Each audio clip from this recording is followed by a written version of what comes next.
बस मुश्किल ये है कि मेरे पास चरखा और करघा नहीं है। मैं सूत कैसे कातूंगी और कपड़ा कैसे बुनूंगी? इन बीजों के खोल से वे चरखा और करघा बनवा कर भेज दें। जैसे ही ये दोनों चीजें बनवा देंगे उनका काम हो जाएगा।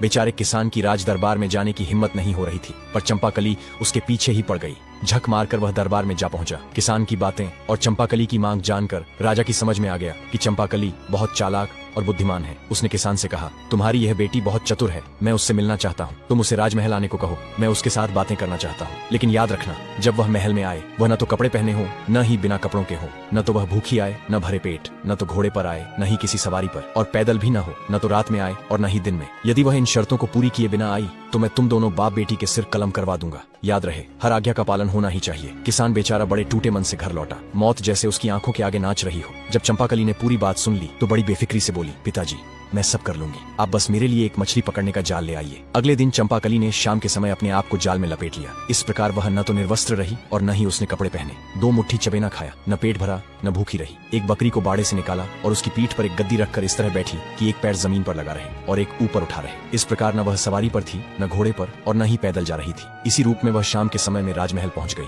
जब न दिन था और न रात ढली थी। महल के पहरेदारों ने उसे पागल समझकर रोकना चाहा, पर जब उन्हें मालूम हुआ कि वह राजा के हुक्म से ही इस तरह आई है तो उसे तुरंत भीतर तक पहुंचा दिया गया। राजा के दरबार पहुंचकर चंपाकली बोली, महाराज आपकी आज्ञा के मुताबिक मैं आपके सामने हाजिर हो गई हूँ। चंपाकली को देखते ही राजा बेतहाशा हंस पड़े और बोले, चतुर चंपाकली, तुम तो बिल्कुल वैसी लड़की हो जिसकी मुझे तलाश थी। मैं तुमसे ही शादी करूंगा और तुम्हें अपनी रानी बनाऊंगा। बस एक शर्त जो तुम्हें माननी होगी कि तुम राज्य के मामलों में कभी दखल नहीं दोगी। बोलो क्या तुम्हें मंजूर है? चंपाकली बोली, मैं जल्दी ही आपको इसका जवाब दे दूंगी। इतना कहकर वह वहां से आज्ञा लेकर चली गई। राजा को उसकी बुद्धि से पता चल गया था कि चंपाकली उससे अधिक सयानी है, इसलिए उसने ऐसी शर्त रखी थी। घर पहुंचकर उसने किसान पिता को यह खबर दी तो किसान बोला, यदि राजा की इच्छा तुमसे शादी करने की है तो तुम उसका विरोध तो कर नहीं सकती। आखिर वह राजा है। लेकिन तुम्हें हमेशा सावधान रहना होगा, क्योंकि जो आदमी मनचाहा तुरंत पाना चाहता है वह अनचाहा तुरंत छोड़ना भी तो चाहेगा। इसलिए तुम अपने यहाँ की चीजों को यों का त्यों रहने दो। न जाने कब तुम उन्हें नापसंद हो जाओ तो यही सब तुम्हारे काम आएगा। चंपाकली अभी कम उम्र की थी। उसने पिता की बातों पर बहुत ध्यान नहीं दिया और राजा को एक पत्र लिखकर शादी के लिए अपनी स्वीकृति भेज दी। राजा पत्र पढ़कर बहुत खुश हुआ। बहुत जल्दी ही पूरे राज्य में विवाह की धूमधाम मच गई